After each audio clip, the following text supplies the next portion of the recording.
Sumber atau akar dari pikiran negatif. Ngaji filsafat bersama Dr. Fahrudin Faiz. Selamat menonton, semoga bermanfaat. Baik. Nah, sekarang kita pelajari akar-akarnya ya. Agak banyak ini yang biasanya jadi sumber pikiran negatif. Saya ngasih contoh kuliah-kuliah saja ya. Saya khawatir kalau ngasih contoh yang dunia yang berbeda. Saya dunianya ya di kampus. Yang pertama, sumber pikiran negatif itu bisa jadi dari penyaringan kita. Jadi kita mengabaikan yang positif, kita saring, kita ambil yang negatif saja. Nah, ini namanya menyaring. Kayak kuliah, misalnya ada mata kuliah yang kita lulus dengan nilai C+. Sementara kita ingin nilai A. Terus hanya karena itu terus mikir, berarti saya itu bukan mahasiswa yang hebat. Sudah merasa negatif. Padahal mungkin hanya mata kuliah itu yang nilainya C. Tapi kita tidak melihat mata kuliah yang lain yang nilainya A. Pokoknya hanya gara-gara itu. Jadi kita saring, kita ambil yang jeleknya saja. Ini akar pikiran negatif. Orang seperti ini biasanya juga sulit mengapresiasi keberhasilan orang lain. Ada orang prestasinya 10, ada satu yang buruk, ya satu yang buruk ini yang dikejar-kejar. Ini berarti cara berpikir penyaringan. Menyaringnya diambil yang jelek-jelek saja. Ini akar yang pertama. Akar yang kedua, lahirnya pikiran negatif itu karena cara berpikir hitam putih. Kalau tidak A ya B. Jadi hidup ini ya kalau nggak gagal ya sukses. Tidak pernah kita pikir ada orang itu tidak sukses-sukses amat. Mungkin bisa kita sebut dia setengah sukses. Yang kamu tidak gagal banget ya setengah gagal atau seperempat gagal lah misalnya. Kan apa tidak bisa begitu. Kita selalu inginnya langsung kalau tidak baik ya mesti buruk. Orang itu kadang-kadang ada yang abu-abu juga. Entah baik, entah buruk kita juga tidak tahu fullnya gimana. Tapi ya ada baiknya. Tapi juga ya tidak sepenuhnya baik lawang manusia aja kok. Nah kita sulit berpikir gini. Kita mikirnya selalu hitam putih. Kamu anak soleh apa anak mursal misalnya itu. Kok hanya dua itu. Woyo alternatifnya bisa banyak. Jadi kamu boleh kok bilang, Pak, saya itu anak seperempat soleh, Pak. Jadi yang 3/4-nya masih agak mursal, tapi ya lumayan lah ada seperempatnya. Ini kan bisa saja orang begitu. Saya itu ya kalau sholat, puasa yang wajib-wajib ya rajin Pak. Tapi ya bohong juga masih sering. Nah, ini kan tidak bisa pure putih, tidak bisa pure hitam.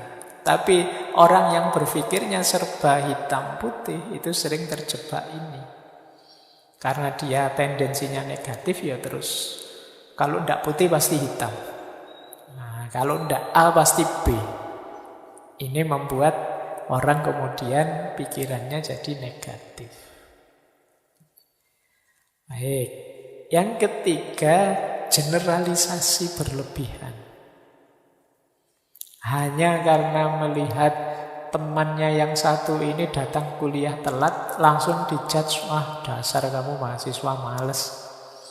Padahal itu ya baru saat itu saja telat. Tapi dari hanya sekali itu kita simpulkan untuk semuanya.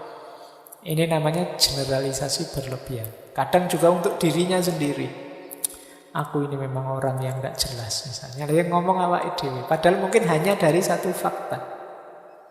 Hanya sekedar lupa naruh kunci misalnya. Itu dirinya sendiri dimaki-maki. Dasar bodoh, dasar orang pelupa.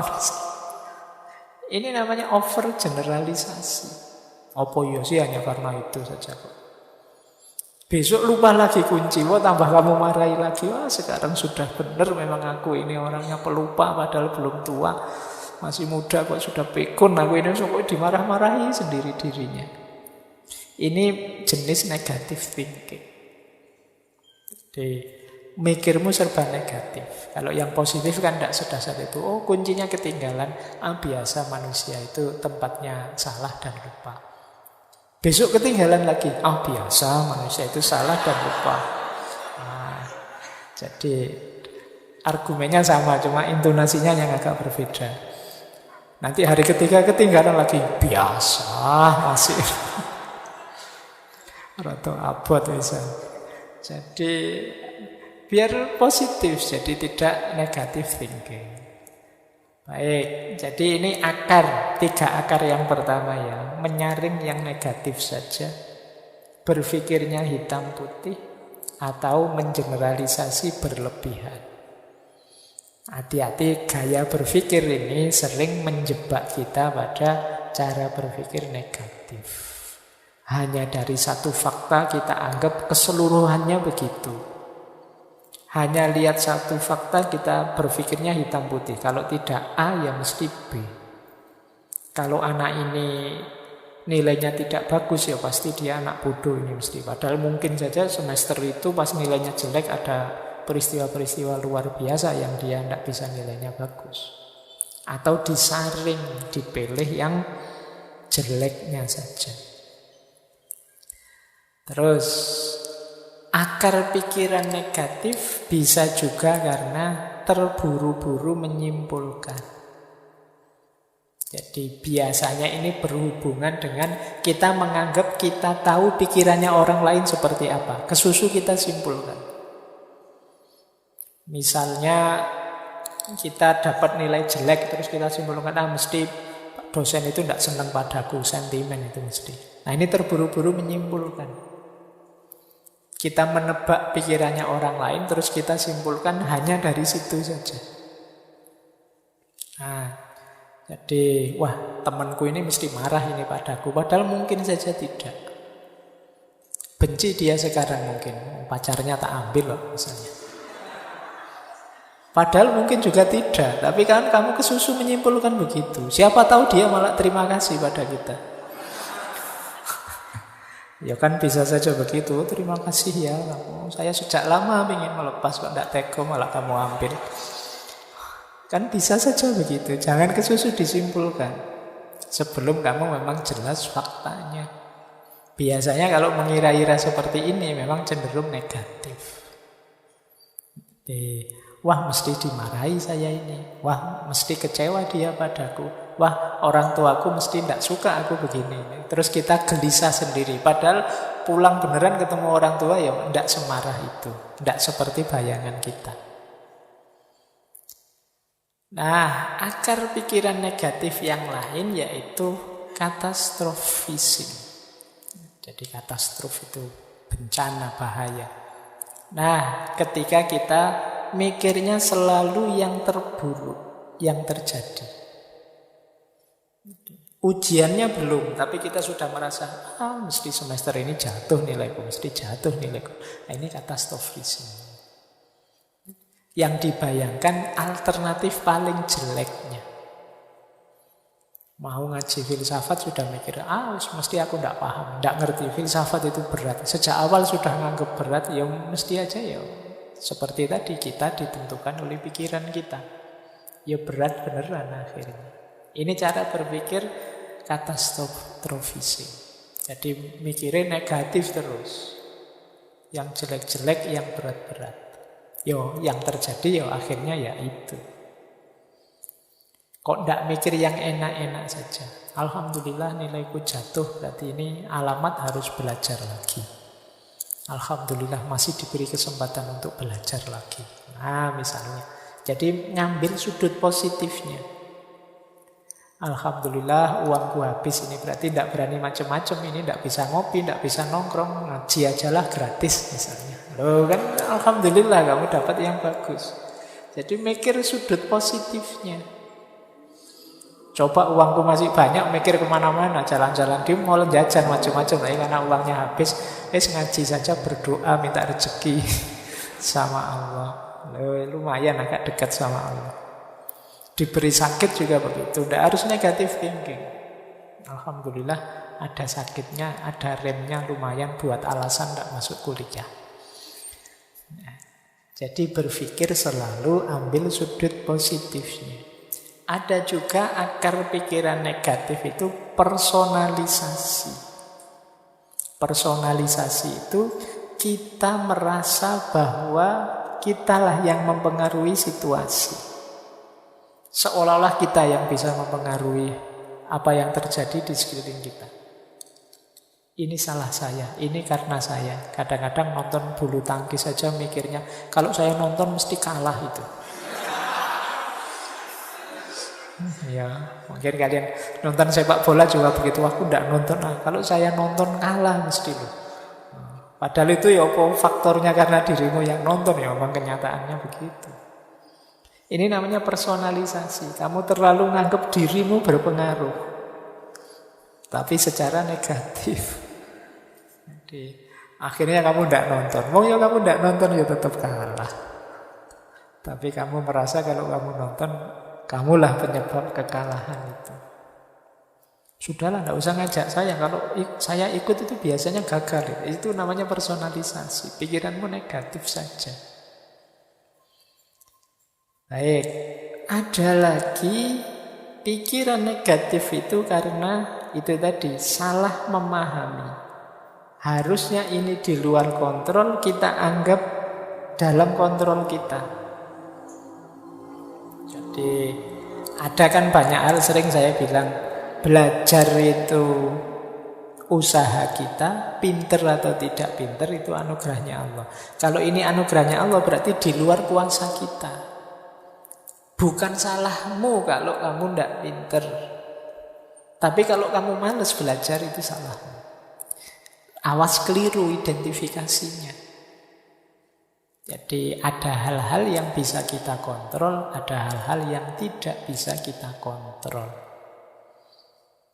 Harus pas merumuskannya.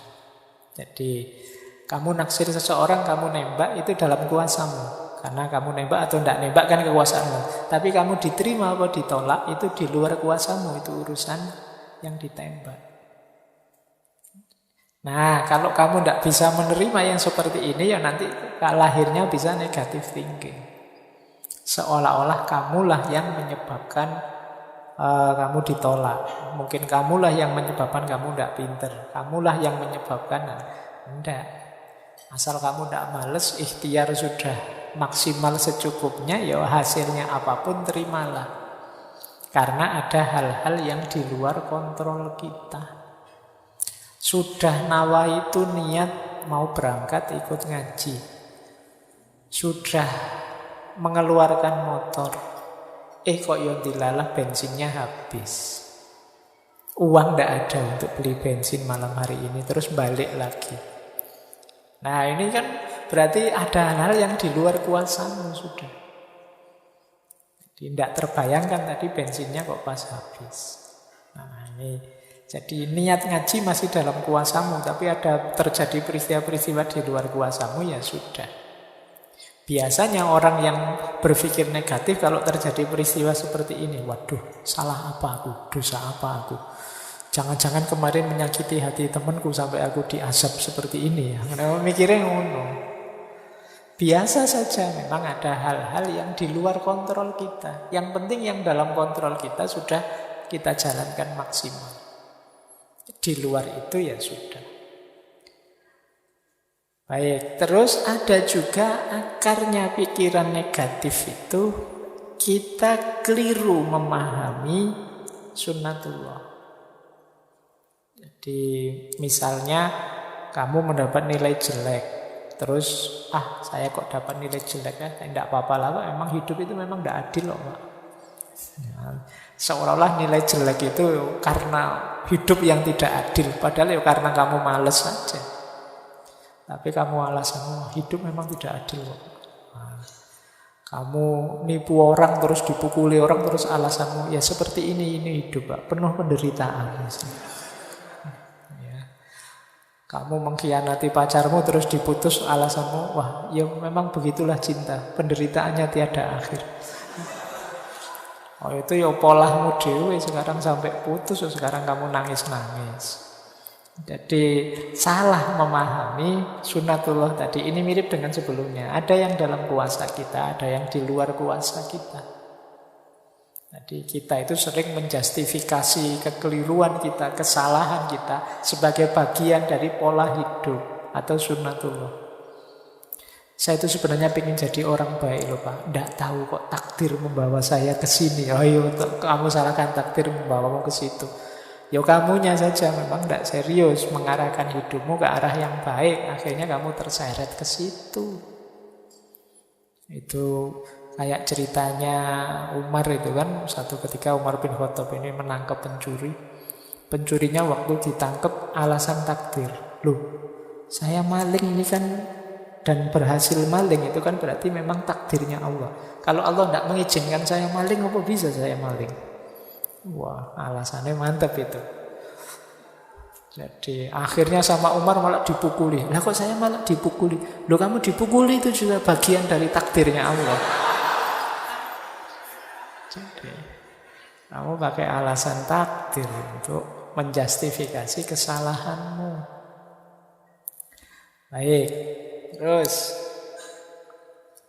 ada lagi pikiran negatif yang lahir dari orang yang selalu menyalahkan, mencari kambing hitam. Nah kalau tadi kan yang ditembak dirinya sendiri, kalau ini nembak keluar, menyalahkan. Wah ini hujan terus ini, gara-gara kamu sih. Nah ini yang disalahkan orang lain. Ada apa saja nyari kambing hitam. Orang lain yang salah. Ini juga jenis pikiran negatif. Oke, saya lanjutkan biar nanti nyampe. Ada lagi pikiran negatif itu karena emosi. Jadi emosi yang berlebihan. Menganggap yang kita rasakan itulah nanti yang sebenarnya. Padahal kadang-kadang perasaan kita dengan kenyataannya kadang ya enggak benar.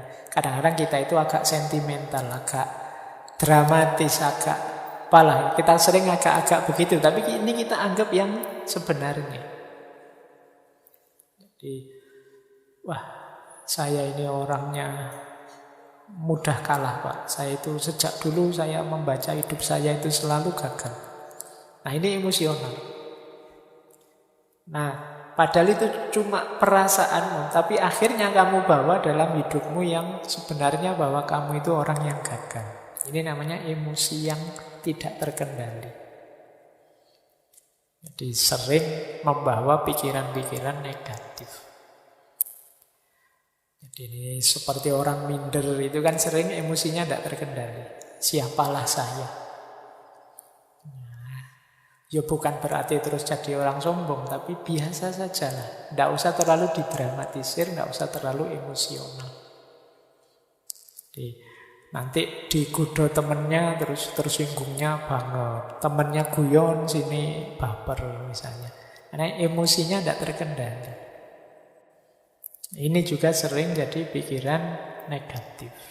Hati-hati karena orang yang semacam ini itu kan biasanya tidak nyaman kalau dekat orang lain. Kita juga tidak kerasan dekat orang seperti ini. Dia kalau bergurau kelewatan, begitu dibalas tersinggung. Nah, ini emosional. Hati-hati, ayo kita bentuk diri yang positif, tidak yang negatif.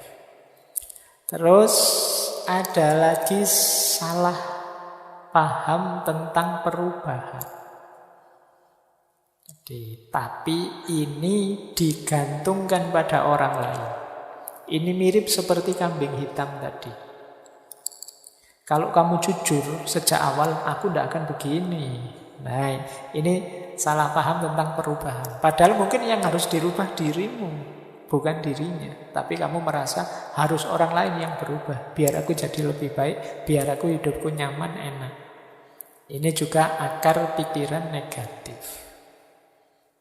Jadi selalu coba ketua kelasnya bukan kamu. Wah, kelas kita ini mesti lebih sukses semuanya. Nah ini dilempar ke orang lain yang disuruh berubah. Bukan dia yang berubah. Padahal mungkin ya kamu juga harus berubah. Jangan hanya nyuruh orang saja. Jangan hanya ngeritik orang saja, kamu juga harus berubah. Tapi biasanya di tipe pikiran negatif ini orang hanya melihat menuntut orang lain untuk berubah, bukan dirinya sendiri. Yang selanjutnya, akar pikiran negatif itu memberi label buruk pada diri sendiri maupun orang lain. Jadi kalau dalam Islam kan dilarang memberi alqab, wala tanabazu bil alqab. Ini negatif.